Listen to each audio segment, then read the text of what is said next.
That's where that smell's been hiding. I've entered my dad phase where I'm getting excited about a broom. This week on Problem Solved, we're eliminating some odors around the house. These harbor bacteria and definitely nasty smells. Let's stop the stink.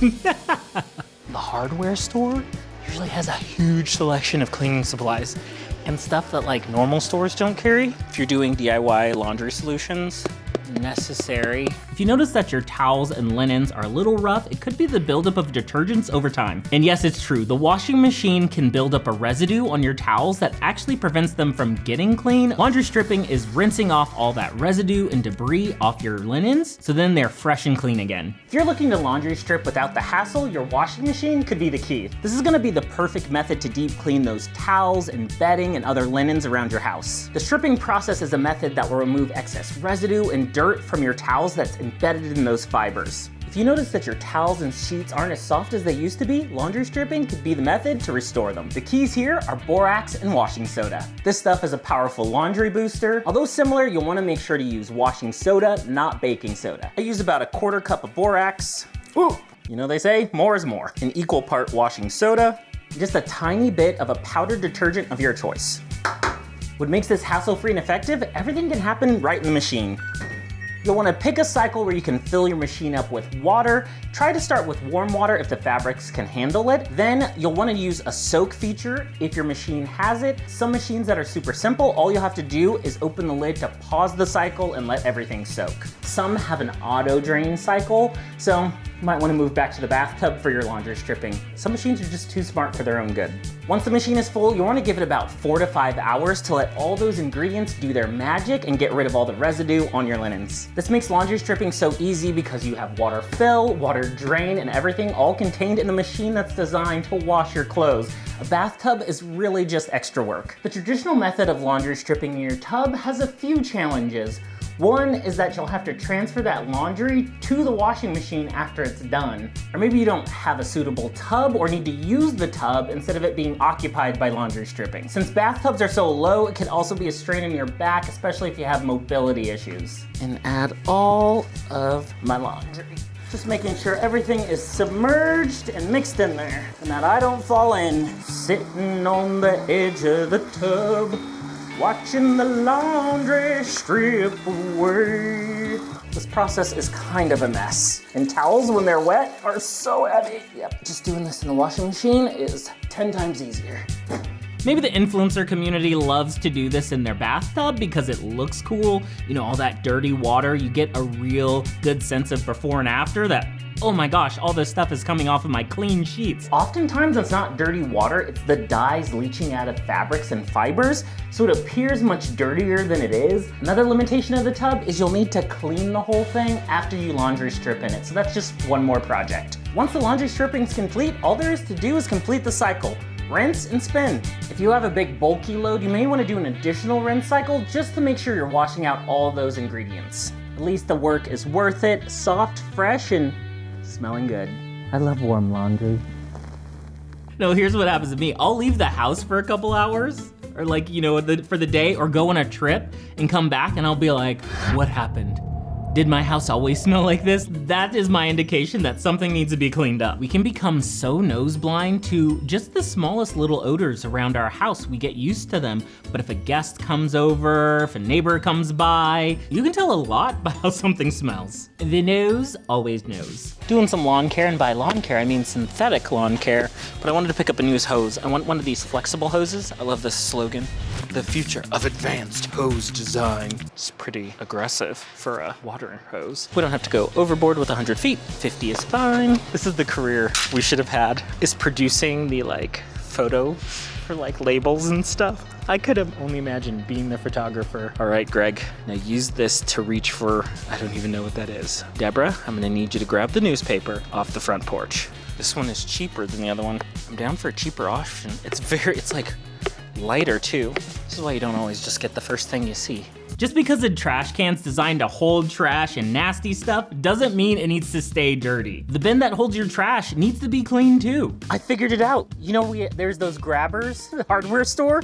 That's what that's for, so I can reach in here and grab all the stuff at the bottom of here. We'll wait to clean you till after trash day, but there's nothing in here, so I can clean this right now. What you may not realize, when something smells bad, it could be attracting bugs and other pests. Some of the foulest odors can come from your trash. Trash bags are a good save to keep that bin nice and clean, but of course things happen. There's rips, there's tears, you may get some goo, some leakage in the bottom, so clean that up before it becomes a smelly problem. Just because you're putting trash in a garbage bin doesn't mean they don't need to be cleaned. These harbor dirt, grime, bacteria, and definitely nasty smells. A cleanup is essential to keep things smelling fresh and get rid of those germs. All you need is water and soap, but you can use your favorite cleaner as an alternative. Just avoid combining different cleaning solutions. Jet, center, cone, shower. New hose attachment, we're learning as we go. Ah! Yeah, oh, watch out for splashback. Welcome to SeaWorld, home of the splash zone. Get the outside. Need an outdoor broom and a big scrub brush. I've got to clean inside the trash can, so I'm trying to find something that'll work for that, which I think this will do it. You just need to find the poles that go with it. This is the most heavy-duty broom, and it has like a soft grip. I've entered my dad phase where I'm getting excited about a broom. Go to the hardware store and just get excited about tools and lawn care. Isn't that a sign of your age? Look at these brooms. This is even better. One that telescopes. This is perfect. Here's another one of those grabbers. Apparently these grabbers are really popular. To avoid reaching in, use a telescoping pole, and I just put a brush attachment at the end. Give that brush a good rinse. And it doesn't have to be perfectly spotless. You just want to get that soap in there to just break down that grime and get rid of a lot of the germs. Be careful where you dump. You don't want to dispose of this in your lawn or landscaping. Choose a storm drain or a curb. Be courteous of where you're dumping and washing. That's why I like to use a natural soap. It'll break down. If you're using harsh chemicals, just be sure to dump safely. Treat it like you're washing your car outside. For additional cleaning power, after I've rinsed it out, I like to just use some white distilled vinegar in a spray bottle, spray the whole inside, and then rinse it out again.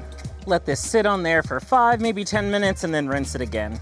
Jeez, I always pick the wrong setting. Good old vinegar, nature's cure. One of the easiest and most powerful ways to deodorize your trash can is just leave it to the elements. The sun is a great way to kill bacteria and get rid of odors. Leave it open, exposed to the natural warm rays. For extra deodorizing power, when your can is dry, just sprinkle some baking soda in the bottom. That'll help absorb excess odors. While this sunbathes, I'm gonna put this stuff away. Clean can. So you can't use a push broom or fine rake, but they have a special rake just for your turf. It's perfect. Oh my goodness, this turf rake is a little pricey. Let's give it a little test go. Oh yeah, fluffs up that grass, gets all the dirt and debris off there.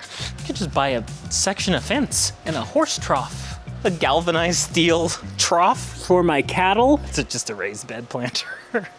It's a big misconception that turf is no maintenance. It's lower maintenance and requires less water than a traditional lawn, but you still need to get out there and clean it and maintain it so it can last a long time. I enjoy spending time outside, but not if things smell so bad that I can't relax. Synthetic lawns are easy, right? No need to water and mow, but they do require some attention and maintenance. Proper turf care will actually ensure that your lawn lasts as long as possible. If pets are doing their business on your turf too, it definitely needs routine cleaning. Simple start, clean any debris.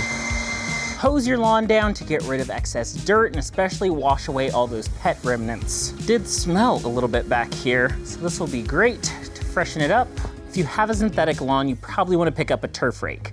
This will help rake out any dirt deep into those fibers and fluff up your grass. If you have a larger patch of turf, you can even get motorized brushes. They'll rotate, kind of like a lawnmower, but for your artificial grass. A push broom can also help to brush away debris. Vinegar can be an easy natural solution for pet stains and smells. Give that a few minutes and rinse it down. For your 4-legged creatures and your 2-legged little ones, choose safe lawn care products. Since I have grass allergies, it's great to breathe in nice, fresh turf. If you have a bad odor in your house and you think you've checked everywhere, check your drapes. Drapes are so easy to overlook because they're just hanging there. You think they're a permanent fixture, just kind of like our walls. That's been a new trend in cleaning too, is like actually clean your walls. You may be surprised how much dirt and debris has collected. It may feel like a big project, but drapes are really easy to clean. Drapes are often overlooked. Are they part of your cleaning routine? Here are the steps to freshen them up. Whose idea was it to decorate with white drapes? Honestly.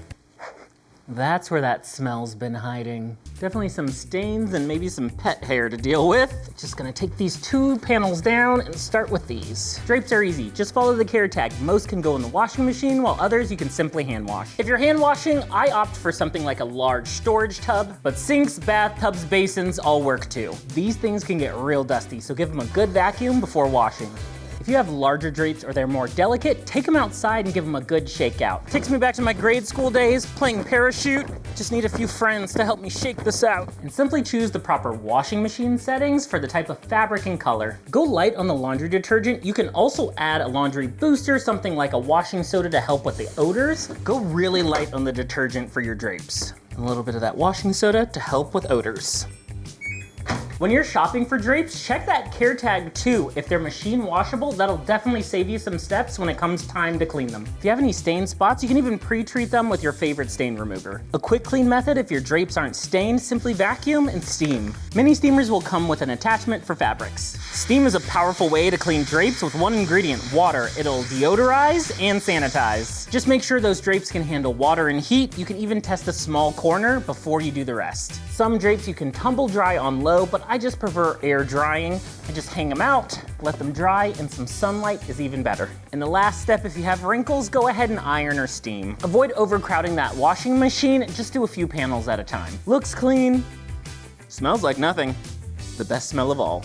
You may think that getting rid of odor is just covering it up with something that smells better, like burning a candle, spraying some air freshener. That is not getting rid of the root of the problem. That odor still persists, it's still there. So once those chemical smells go away, you're left with the problem still. Some of your most common odors are gonna be caused by bacteria, so you need to get rid of that bacteria, which means getting things clean to get rid of that smell. Take a deep breath and smell that fresh air indoors. When your cookies burn Ew. and your oven is a mess, don't you worry, friend, the fix is effortless. The magic potion? I'm the problem solver, I got all the tricks all around the house, just watch me fix Just a little sweater haircut. the problem solver. So Problem easy. solved. If your stain is tricky, I'll get it resolved. Way better. From the kitchen to the bathroom, you know who to call. Cleaning tips and cooking tricks, I'll solve it all. Ta-da! Problem solved.